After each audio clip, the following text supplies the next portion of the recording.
केंद्रीय वाणिज्य एवं उद्योग मंत्री पीयूष गोयल दौसा के प्रसिद्ध मेहंदीपुर बालाजी धाम पहुंचे, जहां उन्होंने श्री बालाजी महाराज के दर्शन किए। साथ ही सपरिवार गर्भगृह में बैठकर विशेष पूजा अर्चना की और सुख समृद्धि की कामना की। इस दौरान मंदिर ट्रस्ट सचिव M.K. माथुर भी मौजूद रहे। वहीं केंद्रीय मंत्री पीयूष गोयल का बीजेपी कार्यकर्ताओं ने राजस्थानी साफा पहनाकर स्वागत सम्मान किया।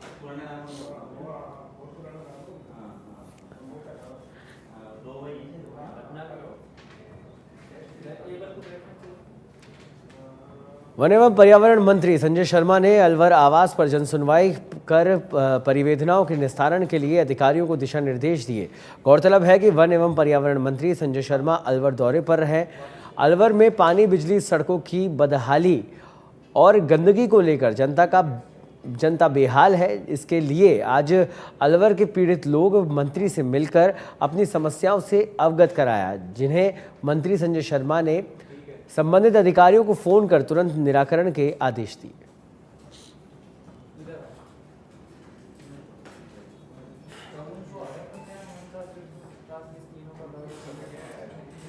झालावाड़ जिले के प्रभारी मंत्री ओटाराम देवासी खानपुर की शिवनगर ढाणी गांव पहुंचे और भाजपा ओबीसी मोर्चा जिला उपाध्यक्ष राजाराम रायका के पितृ शोक में शामिल होकर परिवार को सांत्वना दी। ग्रामीणों से बातचीत के दौरान प्रभारी मंत्री ने समाज के हर वर्ग को शिक्षा के क्षेत्र में अधिक से अधिक संख्या में उच्च शिक्षा प्राप्त करने के लिए प्रेरित किया।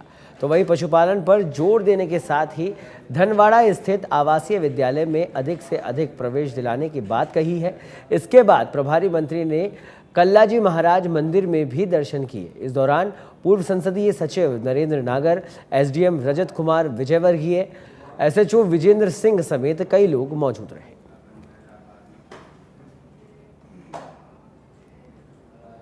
नगर निगम ग्रेटर आयुक्त रुक्मणी रियाड के निर्देशानुसार मुख्य स्वास्थ्य अधिकारी डॉक्टर रश्मि काकरिया के नेतृत्व में संयुक्त टीम ने कार्रवाई की। इस दौरान नगर निगम ग्रेटर के नोटिस के बाद भी RMA ट्रेड लाइसेंस प्राप्त नहीं करने पर मालवीय नगर जोन में संचालित 3 रेस्टोरेंट कैफे पर कार्रवाई की गई। मुख्य स्वास्थ्य अधिकारी डॉक्टर रश्मि काकरिया ने अपील की है कि नगर निगम ग्रेटर सीमा क्षेत्र में RMM ट्रेड लाइसेंस प्राप्त करके ही प्रतिष्ठान संचालित किए जाए, अन्यथा नियमानुसार कार्रवाई की जाएगी। भरतपुर महापौर अभिजीत कुमार ने आंध्र प्रदेश CM चंद्रबाबू नायडू के दिए बयान। आपको बता दें कि 2 या 2 से अधिक संतानों वाले ही लड़ पाएंगे निकाय चुनाव पर आपत्ति जताई है। महापौर ने कहा कि देश की अर्थव्यवस्था को सुधारने के लिए जनसंख्या नियंत्रण बहुत जरूरी है। बढ़ती बेरोजगारी से देश की अर्थव्यवस्था अनियंत्रित हो रही है। ऐसे में एक मुख्यमंत्री के इस तरह के बयान समझ से परे हैं। लोकल बॉडीज में चुनाव लड़ने के लिए जिसके बच्चे 2 हैं, 2 से कम है, वो चुनाव नहीं लड़ सकता। 2 या 2 से अधिक वाला बच्चे वाला ही चुनाव लड़ सकता है। ये मैं कहना चाहूँगा आपके माध्यम से कि ये बहुत ही रेट्रोग्रेसिव जो सोच है वो है। कोई कहता है कि पॉपुलेशन हमारी ज़्यादा है तो हमें कम करने की आवश्यकता है, कोई कहता है बढ़ाइए, जिसमें एक RSS और एक चंद्रबाबू नायडू जैसे आदमी हैं जो इस बात पर जोर देते हैं कि भारत में ज़्यादा जनसंख्या होनी चाहिए। ये जनसंख्या का जो बीच में राजनीति चलती। जयपुर हेरिटेज निगम की सतर्कता शाखा ने अस्थायी अतिक्रमण पर कार्रवाई की। इस दौरान टीम ने चांदपोल बाजार, जनाना अस्पताल से पारिक कॉलेज रोड, शास्त्री नगर समेत 25 जगहों से अतिक्रमण हटाए। साथ ही 4 ट्रक सामान जब्त किया गया और 6,000 रुपये की परिवहन शुल्क की रसीद जारी की गई।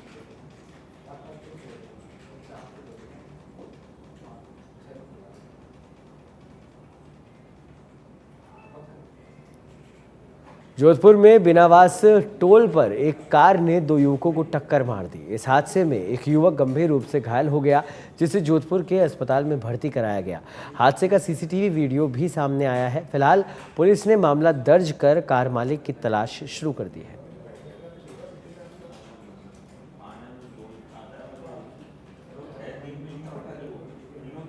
खैरथल निवासी त्रिपुरा राइफल्स में तैनात जवान आज़ाद सिंह ने अपनी ही राइफल से गोली मारकर आत्महत्या कर ली। घटना 18 अक्टूबर की बताई जा रही है। आज पैतृक गांव सिलपटा में उनका अंतिम संस्कार किया गया। इस दौरान कोट कासिम थाना अधिकारी नंदलाल सिंह जांगीड़ मौजूद रहे और पुष्प चक्र अर्पित कर उन्हें सलामी दी, लेकिन जवान और को गार्ड ऑफ ऑनर नहीं दिया गया। इसको लेकर मृतक जवान की पत्नी, उसकी बेटी और अन्य परिजनों में खासी नाराजगी देखी गई। मृतक जवान की बेटी कंचन ने बताया कि उनके पापा इतने कमज़ोर नहीं थे कि वह सुसाइड कर सके। उनके साथ कोई दुर्घटना हुई है, अधिकारी बातों को दबाने में लगे हुए हैं। झांसी में नौकरी करता हूँ। रात में 9:25 के ऊपर उनका कॉल आएगा। वो नॉर्मल बात कर रहे थे मेरे से, बिल्कुल घर परिवार की बातें थी और कुछ वैसी बातें नहीं थी।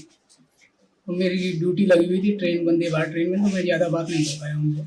पापा कर ही नहीं सकते, ऐसा किया गया है उन्होंने, उन्हीं लोगों ने कुछ किया है। वो बात दबाने की कोशिश कर रहे हैं अधिकारी, वहां पे सारी बात दबाई जा रही है।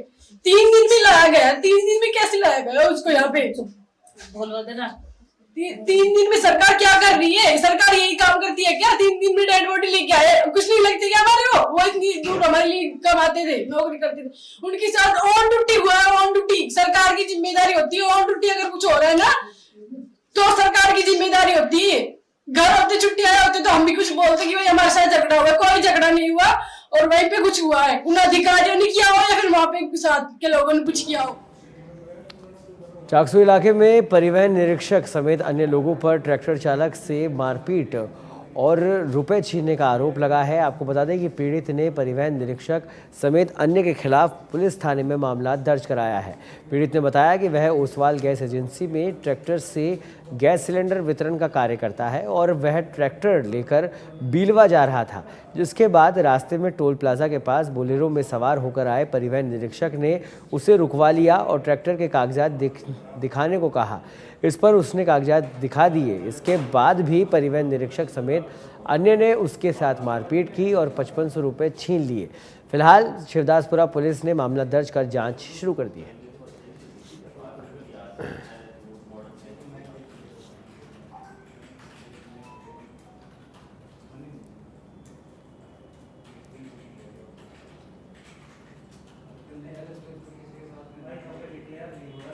और अब बड़ी खबर आपको बता दें सलूम्बर से, जहां सलूम्बर के नरेंद्र मीणा ने सीएम भजनलाल शर्मा से मुलाकात की है।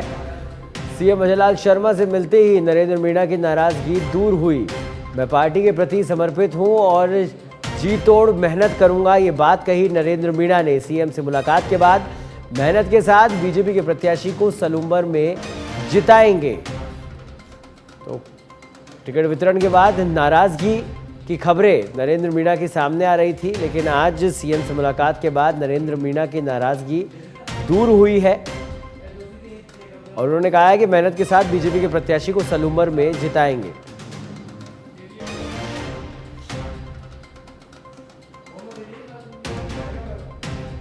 पार्टी के प्रति समर्पित हूं और जी तोड़ मेहनत करूंगा, नरेंद्र मीणा ने यह बात कही है। तो डैमेज कंट्रोल बेहतर तरीके से भारतीय जनता पार्टी यहां पर करती हुई सलूम्बर से आते हैं नरेंद्र मीणा और नाराज़गी की खबरें लगातार चल रही थी कि वो नाराज़ है टिकट वितरण को लेकर, और अब जब सीएम से उनकी मुलाकात हुई है तो उसके बाद उनकी नाराज़गी दूर हुई है।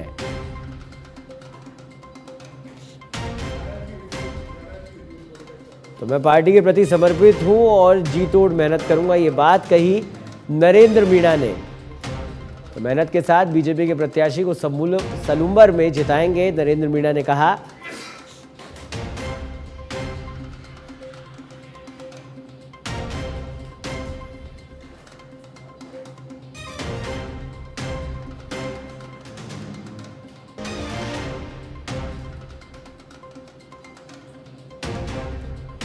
और इस खबर पर अधिक जानकारी के लिए हमारे साथ जुड़ गए हमारे संवाददाता लाल सिंह फौजदार। लाल सिंह, नाराजगी डैमेज कंट्रोल में इस समय बीजेपी लगी हुई है, क्योंकि जिस तरह से नाराजगियों की खबरें आ रही थी टिकट वितरण के बाद, अब सलूम्बर से नरेंद्र मीणा जो कि नाराज चल रहे थे अब मान गए लगता है, क्योंकि वो कह रहे हैं कि मेहनत के साथ बीजेपी के प्रत्याशी को सलूम्बर से जिताएंगे। क्या कुछ अपडेट इस खबर पर? बिल्कुल सौरभ, ये भारतीय जनता पार्टी के लिए अच्छी खबर इस लिहाज से है क्योंकि लगातार पार्टी को बगावत का सामना करना पड़ रहा था। लेकिन बगावत के स्वर उठ रहे थे, चाहे वो झुंझुनू में हो या फिर वो खींवसर में हो या फिर ये आपके रामगढ़ में हो या फिर यहाँ पर भी जो तस्वीर सामने आ रही थी सलूम्बर में भी, क्योंकि सलूम्बर में पार्टी को एक उम्मीद थी कि सहानुभूति की लहर का फायदा मिल सकता है, लेकिन नरेंद्र मीणा ने जिस तरह कल अपने समर्थकों के साथ आंसू बहाए तो कहीं ना कहीं डैमेज पार्टी होने की आशंका थी, लिहाजा पार्टी को बगावत का डर था। और देखिए इन चुनावों में बागी कैंडिडेट काफी हद तक दोनों पार्टियों को नुकसान पहुंचा सकते हैं। ऐसे में बड़ी उपलब्धि कह सकते हैं पार्टी के लिए कि नरेंद्र मीणा खुद सीएमआर पहुंचे हैं, सीएम भजनलाल शर्मा से बात हुई है और उन्होंने आश्वस्त किया है जो प्रत्याशी के पक्ष में साथ देंगे, उनके पूरी तरह से कमल खिलाने में मदद करेंगे। तो इस माहौल में जब भारतीय जनता पार्टी चाह रही है कि एक सीट तो सलूम्बर उनकी है ही, एक दो सीट और आ जाए तो माहौल उनके पक्ष में बन सके, लिहाजा ये कह सकते हैं कि अच्छी उपलब्धि बीजेपी ने इस समय डैमेज कंट्रोल में कर लिया है सलूम्बर सीट से। जी ठीक है, चलिए बहुत बहुत धन्यवाद लाल सिंह इस तमाम जानकारी के लिए। तो डैमेज कंट्रोल में कामयाबी हासिल करी है भारतीय जनता पार्टी ने सलूम्बर से।